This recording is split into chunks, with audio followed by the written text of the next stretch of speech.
નમસ્કાર, હું ડૉક્ટર મુકેશ પડસાળા. આજે વાત કરવી છે મિઝલ્સ વિશે એટલે કે ઓરી વિશે. ઓરી એક સામાન્ય અત્યંત ચેપી રોગ છે. વાયરસ દ્વારા ફેલાય છે. ખાસ કરીને બાળકોમાં આ રોગ વધુ જોવા મળતો હોય છે, પરંતુ કોઈપણ વ્યક્તિના ઉંમરના વ્યક્તિને થઈ શકે. લક્ષણો જોઈએ તો ઓરીના લક્ષણોની અંદર આ વાયરસના સંપર્કમાં આવ્યાના 10થી 14 દિવસ પછી આ લક્ષણો દેખાય.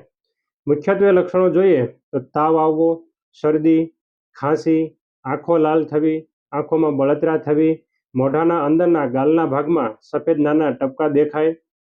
તાવ આવ્યાના 3થી 4 દિવસ પછી ચહેરા પરથી શરૂ થઈને આખા શરીરમાં લાલ કલરની રેશિસ જોવા મળતી હોય છે.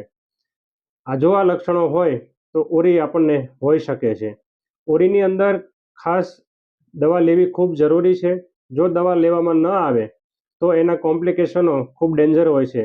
ખાસ કરીને 2 કોમ્પ્લિકેશનો વધારે જોવા મળતા હોય છે. એમાં પહેલું નિમોનિયા. નિમોનિયાની અંદર ફેફસાની અંદર ખૂબ ગંભીર પ્રમાણમાં આ વાયરસનો ચેપ લાગે અને શ્વાસ લેવામાં તકલીફ પડે અને ક્યારેક મૃત્યુ પણ થઈ શકતું હોય. એવું જ બીજું ડેન્જર કોમ્પ્લિકેશન એટલે કે એન્કેફેલાઇટિસ.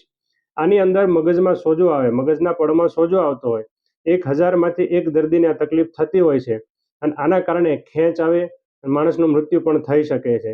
જેથી કરીને જ્યારે આવા ઓરી અછબડા થાય ત્યારે ટ્રીટમેન્ટ લેવી ખૂબ જરૂરી છે. જો આવી તકલીફ હોય તો મારા ક્લિનિકનો સંપર્ક કરજો. નિજાનંદ ક્લિનિક, B6 ખોડિયારનગર, સાગરપુણા ગામ રોડ, સુરત. મારો મોબાઈલ નંબર છે 9825664805. ધન્યવાદ.